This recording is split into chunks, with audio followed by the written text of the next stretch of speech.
Whew.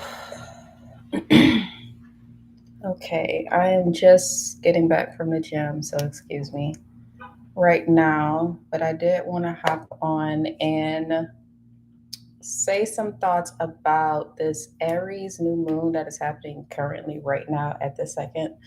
Um, because I think it's really important, and I kind of don't have the time to sit down and edit a video, so I will be sharing my thoughts and information that I've gathered over time about manifesting for new moons. I think this one is very, very important because this is the actual new year. This is the beginning of spring. This is the beginning of newness. This is the spring solstice energy, and everything moving forward from this point is going to be monumental in how the rest of your year is going to play out. January and February were more like warm up months or resting months, I would say. Like, I definitely was called to rest and just center myself and be in stillness. I was called to be in like stillness, and now I'm feeling like everything waking up and I'm feeling re energized and re inspired. So, I do want to share with you how to manifest for this Aries new moon if you haven't done so already. Even if you have done so already, you can never manifest and call to you what is deserving of you too much. So that you can never do too much. So, hold on one second.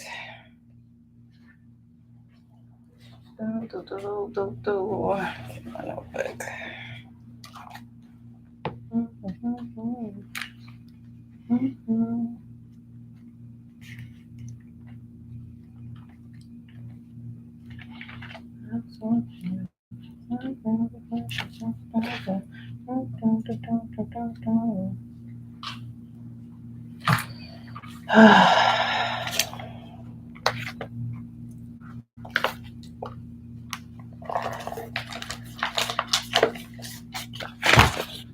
So I know that there's a lot of videos out right now and a lot of astrologers out right now that are talking about the Aries new moon, and they're all kind of focusing on Aries energy or first house energy, how it's, new beginnings, the self identity approach to life, your body, your health, and your identity, which is true, it's valid.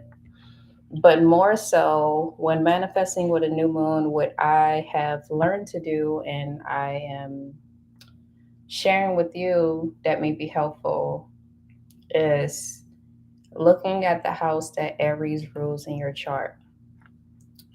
Everyone has a house ruler. It doesn't matter. Like, everyone has Aries. Even if you don't have an Aries placement, if you look at your circle of your birth chart, there is Aries on that circle, and there will be a house associated with Aries, and that is the house that you want to focus on.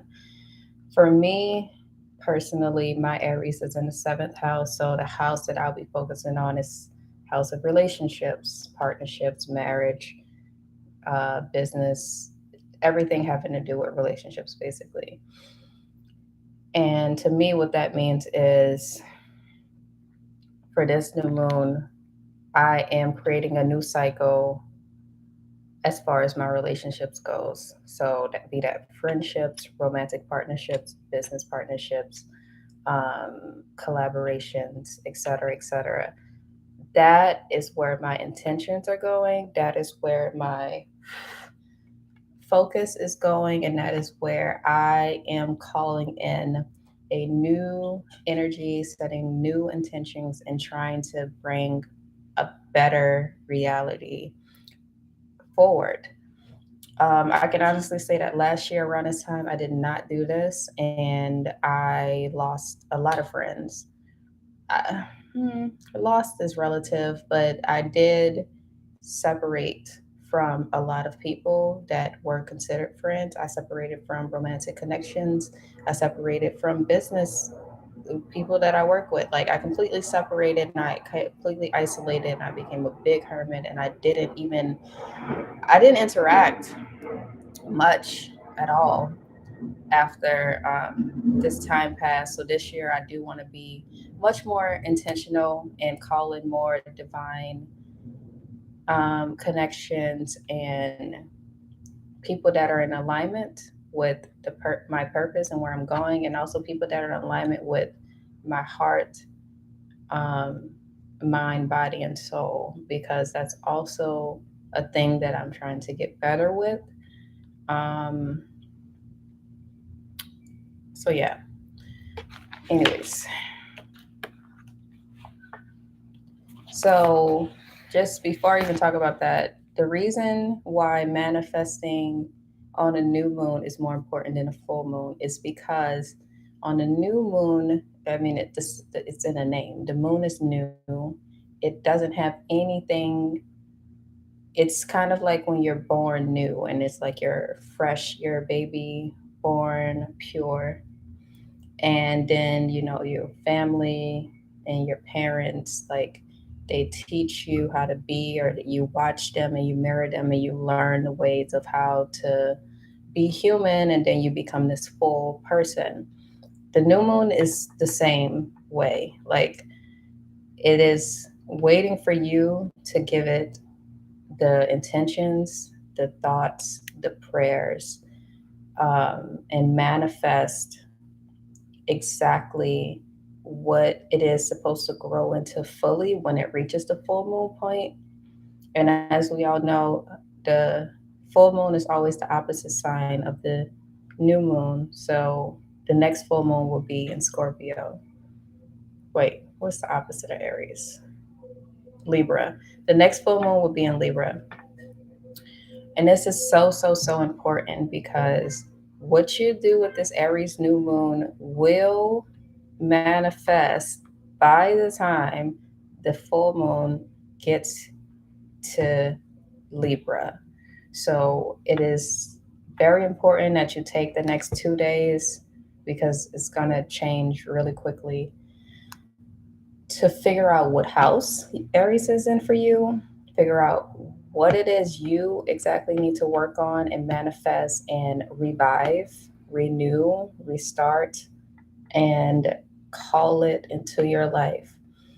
Um, I used to manifest on full moons, but they never really, I mean, when I manifest, it works out for the most part, unless my energy is super fucked up, because everyone knows that, we have electric thoughts and magnetic feelings, which basically means we live in a electromagnetic reality, and your thoughts are electric, and your heart, your feelings, your emotional body is magnetic, and that's what calls the energy to you. So when my emotional body is not in the best space, or it's in a space of chaos, or if it's in a space of uncertainty and uh, yeah, uncertainty and being unsure, insecure, I don't manifest as quickly as when I am vibrating at a higher frequency, such as love or joy or happiness or just, yeah. Um,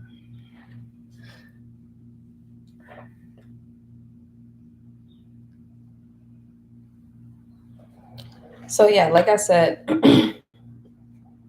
this new moon is so important, so, so, so important, because this is the actual new year.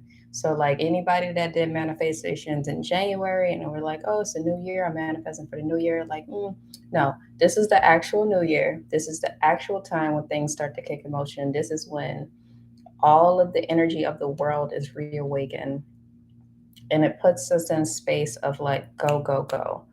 um, I don't know about you, but when I'm in Aries season, I'm very action oriented, but I also have a little temper. I also am like super sexual, like my sex drive is through the roof. And I also just want to be outside as much as possible. I want to connect with people as much as possible. And I think it has to do with the risk taking aspect of creating something new and putting yourself into a new environment or a new identity and approach to life as is in relation to the first house. Since Aries is the first sign, um, it makes sense that it all connects. But for you personally, it's best to look at the house that it relates to because it'll be more reliable for what you need to do next. Um, like, so for this season, a lot of people would say this is the time that I can like manifest new love and all of that stuff. But I personally don't think this is the time for me to manifest new love. Even though I have Aries in the seventh house, I don't think the seventh house is about love at all. It's about how you correlate with people. So I am working on my relationship skills. I'm working on like probably healing relationships that I may have damaged or bridged that I have may burned in the past that I want to fix, because some of them I don't. Some of them I want to leave them where they at. But there are some people that I do want to have hard conversations with that I couldn't have previously and see if we can move forward. Um, I will say if you're trying to manifest love, if your Aries is in the second house or the eighth house, no, actually the fifth or the eighth house will be the best houses if you're trying to manifest love, in my opinion, because the fifth house is the house of love, creativity, romance, sex, just like all of the things. It is a very vibrant house and it's one of the most loving and nurturing houses, and it's also ruled by Leo. So if you're a person that does want to manifest love, I'll say if your Aries is in the fifth house, go for it. If your Aries is in the eighth house, go for it because the eighth house also is a good house for love because one, it's all about merging, like, and that can be, and it's about death and rebirth. So it's like soul merging in a way, and it also is sexual. A lot of people say it's like the sex filled house, but it's because it's ruled by Scorpio. But I think it's more than that. I think it's like the eighth house is the house where you can be the most vulnerable, where you shed the most layers, whether it's in a relationship or within yourself. And romantic relationships and especially love partnerships is where we become more of ourselves. We learn the most about ourselves. We get deeper understanding of who we are, and we also evolve into a better person, or we might crumble and then become a smaller version of ourselves and then come out like a phoenix out of the ashes into a better version of ourselves. So like if you're going to be manifesting love, that's what I recommend. If you have Aries in the seventh house, you can manifest love if you want. It's not going to be what you think it's going to be, because this house is more so about romance. It's less about romance and more about how you relate, how you interact with others, how people perceive you and relate to you. It's all about like honing in on your interpersonal skills, communication skills, and relationship skills. So that's what I'm focusing on. Um, I'm trying to say.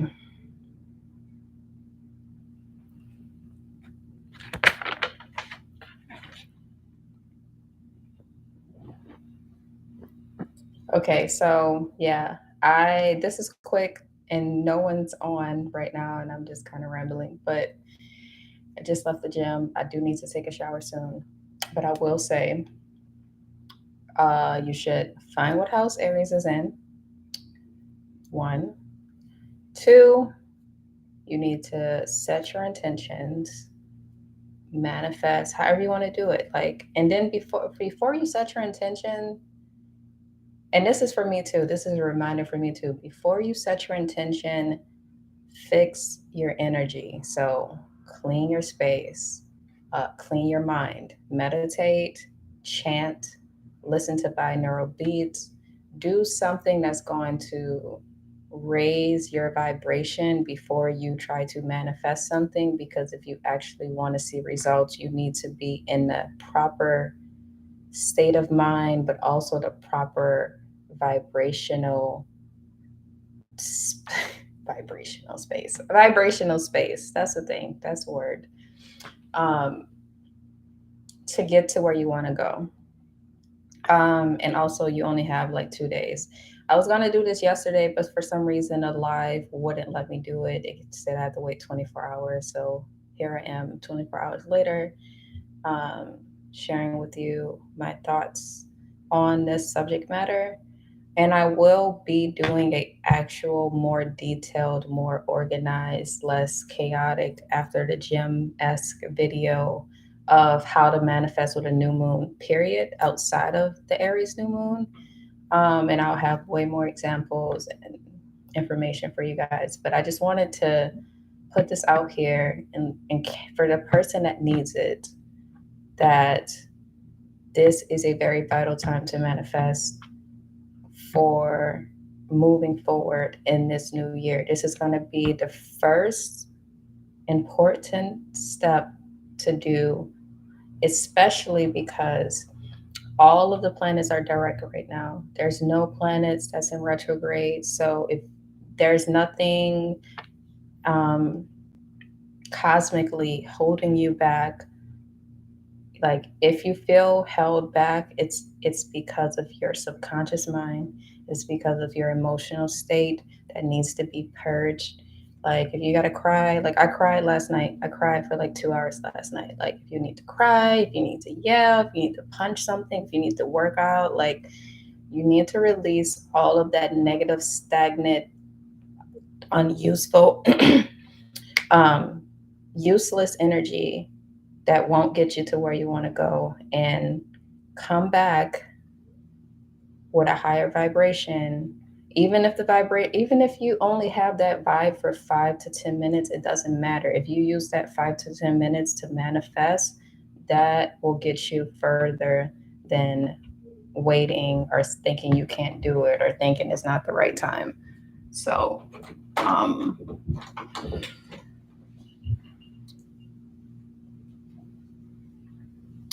oh, I wish someone was on here. I wish someone was like chatting with me. That would be fun. I guess next time I can like schedule it better when people aren't working or at school or whatever they're doing. Um, so yes, I think I said everything I needed to say.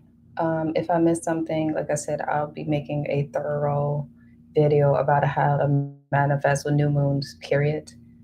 Um, oh, also, the reason that I no longer manifest on full moons is because it is a time to release. Like the moon is full, so like the it's amazing because when the moon is full, you will think like, oh, like it has all of this power, this energy, this magnetism, like it's great for me to manifest. And yes, like you would think that's true, but like I've noticed that the best results I have with full moons is when I release things that no longer serve me. Like when I let go of things that no longer serve me, when I write down things that I want to change or habits that I want to um, start to have and reframe my focus, is when my full moon manifestations are better versus like with new moons I can literally manifest like crazy things, like it's craziness. Like I surprise myself sometimes. Like last year during a new moon, like I was manifesting that like my rent was paid for like 6 months. Like I just kept doing it. Like I literally was just like, I just knew, I didn't know how, but I knew that like my rent was going to be paid and that like all was going to be well, and then all of this stuff. And then it happened. Like I literally got a grant out of the blue that paid $7,000 for my rent, a grant, which means I never have to pay those people back. And I had my rent paid for longer than I anticipated. My rent was paid for 7 months. So that put me in a space where I'm like, okay, I know my power, I know what I can do, but it's like you have to keep your vibration at a high, high, high. Um, and I'm not gonna say that like sadness or anger isn't valid because it is. Like anger is a very powerful emotion. Sadness is a very powerful emotion. It's just that if you want joy at the end of your manifestation, you have to get yourself into a joyful space because whatever emotion you're in when you're manifesting will also be the emotion you feel when you get your manifestation. Um, but most of y'all probably already know that we're all spiritual creatures here. You wouldn't be on my channel if you weren't a spiritual person. Um, yeah, just like stay grateful, stay grounded, stay inspired, stay intentional, and above all, drink your water. And I hope you guys have a wonderful rest of your day. I need to go shower. Um, yeah, I gotta run. I do have more videos that I've been working on. Like I'm editing like 3 different videos right now. It's kind of mind mending. But I have so much to share with you guys, so much that I've learned about myself, so much that I've learned about other people. And I just really, really, really, really am just so happy to be here and so happy to have a community to share it with. Thank you so much. If you watch this whole thing, you're awesome. And yeah, have a good one.